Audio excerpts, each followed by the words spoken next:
10절의 말씀은 그리스도와 죄의 관계에 관한 말씀입니다. 10절 상반절에 이렇게 말씀합니다. 그가 죽으심은 죄에 대하여 단번에 죽으심이요. 이 본문에서 그는 분명히 그리스도 예수를 가리킵니다. 따라서 본문에 기록된 죽으신 분은 바로 그리스도 예수입니다.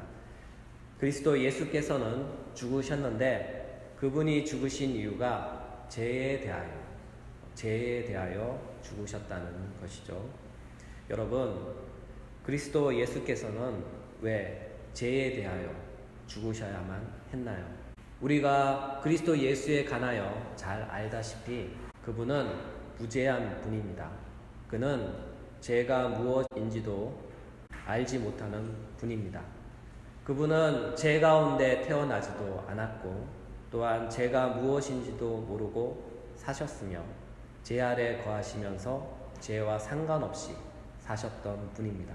그랬던 그분이 죄에 대하여 죽으셨습니다. 왜 그랬을까요? 무엇 때문에 죄에 대하여 죽으셨을까요? 정답은 우리를 구원하시기 위해서입니다. 그분은 죄가 없으시고 무죄한 분이셨지만 우리를 구원하시기 위해 그분은 죄에 대하여 죽으신 것이죠. 왜냐하면 그리스도 예수께서는 하늘에서 태어나셨지만 우리는 그리스도와는 달리 이 땅에서 태어났으며 특히 아담의 타락 이후에 태어났습니다. 성경은 분명히 말씀합니다. 우리는 분명 아담의 타락으로 말미암아 허물과 죄로 죽었던 자들이라고. 에베소서 2장 1절. 그는 허물과 죄로 죽었던 너희를 살리셨도다. 여기서 허물과 죄로 죽었던 너희는 바로 타락한 아담의 후손인 우리들입니다. 따라서 우리는 허물과 죄로 인하여 나면서부터 죄인이며 하나님의 생명과는 단절된 자로 죽은 자로 태어납니다. 이와 같은 이유로 우리는 늘 항상 죄 가운데 있으며 죄의 지배를 받고 죄가 원하는 대로 죄의 열매를 맺으며 죄의 노예로 살았고 살고 있으며 살아갑니다. 이와 같은 상태에 있던 우리를 죄와 허물로부터 자유롭게 하시기 위해 그리스도 예수께서는 죄에 대하여 죽으신 것이죠. 죄에 대하여로 번역된 테하마르티아란 역격은 죄의 영향을 받는 대상을 가리킵니다. 여러분, 죄의 영향을 받는 대상이 누구입니까? 그리스도라 불리는 예수입니까? 아니면 죄 가운데 태어나 죄인이라고 불리우는 우리들입니까? 당연히 죄의 영향을 받는 대상은 그리스도라 불리는 예수가 아니라 죄 가운데 태어나 죄의 영향과 지배를 받았던 우리들입니다. 그리스도 예수께서는 이와 같이 죄 아래 있는 죄인들을 구원하시기 위해 그들을 노예처럼 붙잡고 그들 위해서 왕처럼 군림하던 그 죄에 대하여 죽으신 것입니다. 여러분, 죄가 무엇입니까? 죄는 하나의 영역입니다. 또한 죄는 하나의 상태이며 죄는 하나의 세력입니다. 하나의 영역이란 부분에서 죄를 말한다면 죄의 영역은 하나님과 단절된 곳입니다. 하나님과 단절된 곳은 모두 죄의 영역이며 죄의 영토이며 죄의 왕국입니다. 따라서 죄의 영역에서는 죄가 만든 세상 방식이 있으며 죄가 만든 세상 방식에서는 죄가 통치자이며 왕입니다. 그리고 그 세상은 죄가 원하는 그 방식대로 움직입니다. 그러므로 죄는 하나님과 단절된 하나의 영역으로서 죄가 만든 세상 시스템에 의해 작동하는 죄의 왕국입니다. 또한 죄는 하나의 상태입니다. 죄는 하나의 상태로서 하나님의 생명이 없는 상태이며 하나님의 의가 없는 상태이며 하나님의 거룩함이 없는 진리가 없는 상태입니다. 따라서 죄의 상태에서는 선 대신 악이, 의 대신 불의가, 거룩함 대신 더러움이, 진리 대신 거짓이 충만하여 만연한 상태입니다. 이와 같은 상태에선 하나님이 원하시는 선을 찾을 수가 없습니다. 이와 같은 상태에서는 하나님이 원하시는 의로움을 찾을 수가 없습니다. 이와 같은 상태에서는 하나님이 원하시는 거룩함이나 진리를 찾아볼 수가 없는 것이죠. 그러므로 죄는 하나의 상태로서 하나님이 원하시는 또는 하나님이 찾으시는 선함과 의로움, 거룩함과 진리가 없는 상태인 것이죠. 그리고 죄는 하나의 세력으로서 죄의 영역 안에 갇힌 죄의 상태에 있는 죄인들에게 강하게 역사하는 힘입니다. 따라서 우리가 중생하기 전 죄 아래 갇혔을 때에는 항상 죄의 영향을 받으며 죄인으로 살았습니다. 죄의 영향을 받으며 죄인으로 살았던 우리의 모습은 비참하고 비통했습니다. 선을 원하나 선을 행할 수가 없었고, 의를 행하고 싶었으나 의를 행할 수가 없었으며, 더더욱 성결하고 깨끗한 거룩한 삶을 살고 싶었으나 결코 그렇게 살 수 없었습니다. 왜냐하면 죄 아래에 갇혀서 죄의 다스림을 받던 우리들은 죄의 힘에 맞서 대항하거나 죄의 세력에 대하여 거부할 수 없는, 절대적으로 압도당하는 죄의 권세에 짓눌려 노예처럼 살 수밖에 없었던 나약한 존재이었기 때문입니다. 그러므로 그리스도 예수께서는 죄 아래 갇혀 죄의 다스림을 받던 나약한 죄인들, 죄 아래에서 또는 죄의 권세로부터 구원하시기 위해 죄의 영역 안으로, 죄의 상태 안으로, 죄의 세력 아래로 오셔야만 했습니다. 왜냐하면 그리스도는 영원한 성부로부터 나심받은 아들이셨기에 그분의 근본은 하나님입니다. 하나님은 지극히 거룩한 까닭에 죄와 함께 거할 수가 없습니다. 요한일서 1장 5절, 우리가 그에게 듣고 너에게 전하는 소식은 이것이니 곧 하나님은 빛이시라 그에게는 어둠이 조금도 없으시다는 것이니라. 이 말씀에서 하나님은 빛이시라라는 정의는 하나님은 절대적인 선, 하나님은 절대적인 진리, 하나님은 절대적인 거룩, 하나님은 절대적인 의라는 뜻입니다. 이에 반대편에 있는 어둠은 악과 거짓, 더러움과 불의입니다. 따라서 빛과 어둠은 함께 공존할 수가 없습니다. 그렇습니다. 하나님은 절대적인 의이시기 때문에 불의를 보시면 즉각적으로 심판하시죠. 로마서 1장 18절, 하나님의 진노가 불의로 진리를 막는 사람들의 모든 경건하지 않음과 불의에 대하여 하늘로부터 나타나나니. 따라서 불의한 자는 절대로 하나님 앞에 설 수가 없습니다. 불의한 자는 절대로 하나님과 함께 공존할 수 없습니다. 또한 절대적인 하나님은 악에게 시험 받지도 않습니다. 야고보서 1장 13절, 사람이 시험을 받을 때에 내가 하나님께 시험을 받는다 하지 말지니 하나님은 악에게 시험을 받지도 아니하고 친히 아무도 시험하지 아니하시느니라.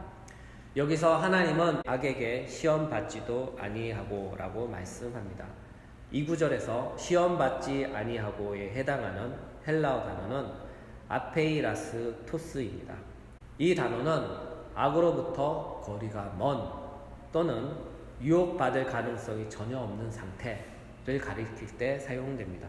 따라서 하나님은 악으로부터 거리가 먼 또는 유혹받을 가능성이 전적으로 제로인 상태이신 거룩하고 전능하신 분입니다.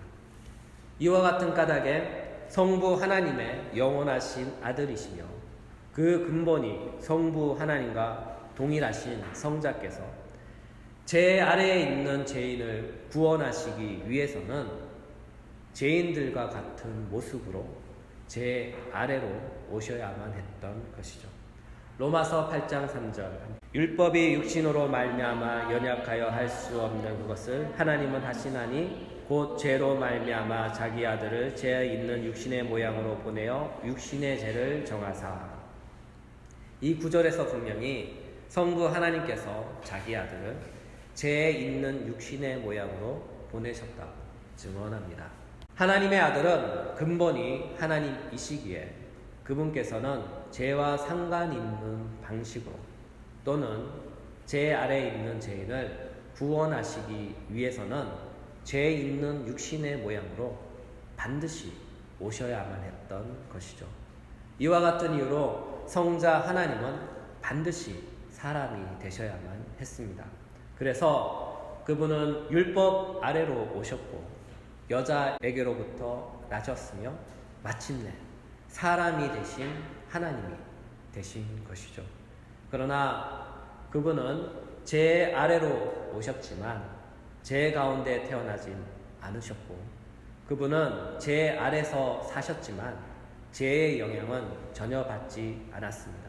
다시 말해서 그분은 죄의 영역 안으로 오셨지만 그분은 죄의 상태가 아니었으며 그분은 절대적인 죄의 힘이 작용하는 세상에 계셨지만 죄의 힘이 그분을 압도하지 못한 것이죠.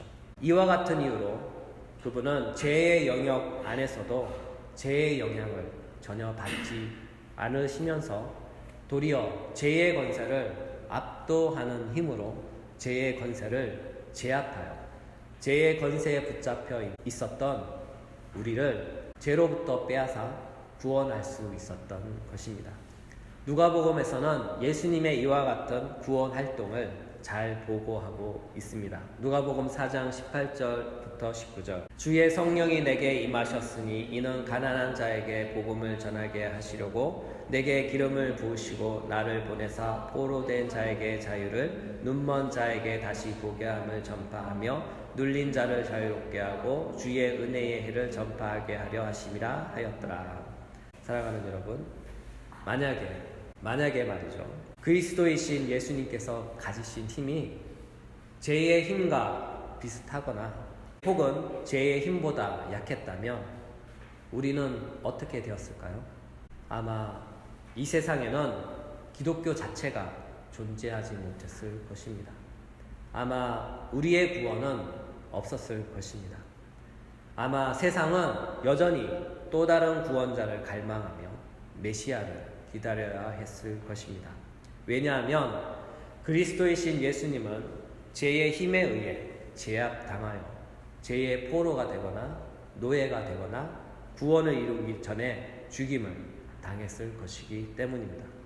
그러나 그리스도이신 예수님의 힘은 죄를 압도하는 힘으로 죄의 힘을 제압하여 죄의 힘을 무력하게 만들었습니다. 그분은 죄의 나라에 홀로 오셔서 죄의 힘보다 더 큰 힘으로 제압하시고 죄의 나라에서 죄인들을 한 명씩 구원하셨습니다. 사랑하는 여러분, 우리의 주님이신 그리스도 예수께서는 이처럼 강한 자이신 줄 믿으시기 바랍니다. 그분의 힘은 죄의 권세를 압도하는 전능한 힘인 줄 믿으시기 바랍니다. 그분의 능력은 죄의 왕국에서 왕노릇하는 사단의 능력을 압도적으로 초월하는 전능자의 능력이신 줄 믿으시기 바랍니다. 또한 이처럼 강한 자이신 그리스도 예수가 우리의 구원자이심을 믿으시기 바랍니다. 이와 같이 강한 자이신 그리스도 예수께서 우리의 친구가 되신 줄 믿으시기 바랍니다. 이와 같이 강한 자이신 그리스도 예수께서 영원히 우리와 임마누엘 하시는 줄 믿으시기 바랍니다. 그러므로 우리는 이 세상을 살아갈 동안에 자신의 믿음의 연약함으로 인하여 세상을 두려워하거나 또는 자신의 나약함과 미련함으로 인하여 자기 자신에게 실망하거나 낙담하지 말아야 합니다. 왜냐하면 죄의 권세보다 강하고 사단의 능력보다 더 큰 전능하신 능력을 가지신 분께서 우리와 함께 하시기 때문입니다. 또한 그분께서는 나를 나보다 더 잘 아시고 내 안에 항상 계시고 나와 함께 영원히 함께 하시며 나를 지키시고 돌보시고 입히시고 먹이시기 때문입니다. 이와 같은 이유로 시편 기자는 이렇게 노래합니다. 시편 3편 6절 천만인이 나를 애워싸 진친다 하여도 나는 두려워하지 아니하리이다. 오늘의 말씀을 정리하겠습니다. 그리스도이신 예수께서 이 땅에 오셔야만 했던 이유는 우리를 죄에서 구원하시기 위해 오셨습니다. 그분은 죄 아래로 오셨으나 죄 가운데 나지 아니하시고 동정녀에게서 성령으로 말미암아 무죄한 자로 출세하셨고 이와 같은 까닭에 그분은 죄가 무엇인지조차 알지도 못하고 평생 무죄한 자로 세상을 사셨습니다. 또한 그분은 죄 아래서 사셨으나 죄가 그를 지배하지도 못하였고 도리어 그분께서 죄를 압도하는 전능하신 힘으로 제압하여 죄 아래 갇힌 자들을 구원하셨습니다. 사랑하는 여러분, 스스로 하나님이셨던 그분이 우리처럼 사람으로 오셔서 강한 자로 사셨다면 그리스도 예수로 인하여 구원받고 그와 연합하여 그 안에 있는 중생한 우리도 그리스도 예수로 인하여 그분처럼 강한 자로 살 수 있습니다. 성부 하나님의 영원한 아들께서 우리처럼 사람으로 오셔서 죄에 대하여 압도하는 힘으로 죄의 힘을 무력화했다면 그리스도와 합하여 그리스도 안에 있는 우리 역시 그리스도의 능력을 힘입어 그리스도처럼 죄를 압도하는 힘으로 죄의 권세를 무력화시킬 수 있습니다. 이 사실을 믿으시기 바랍니다. 따라서 우리가 한 주를 살아가는 동안에 강한 자 그리스도 예수를 의지하여 죄의 권세와 능력을 예수 그리스도의 이름으로 굴복시키고 그리스도 예수의 친구이며 그리스도 예수의 아버지이신 하나님의 자녀답게 강한 자로 살아가시길 예수님의 이름으로 축복합니다.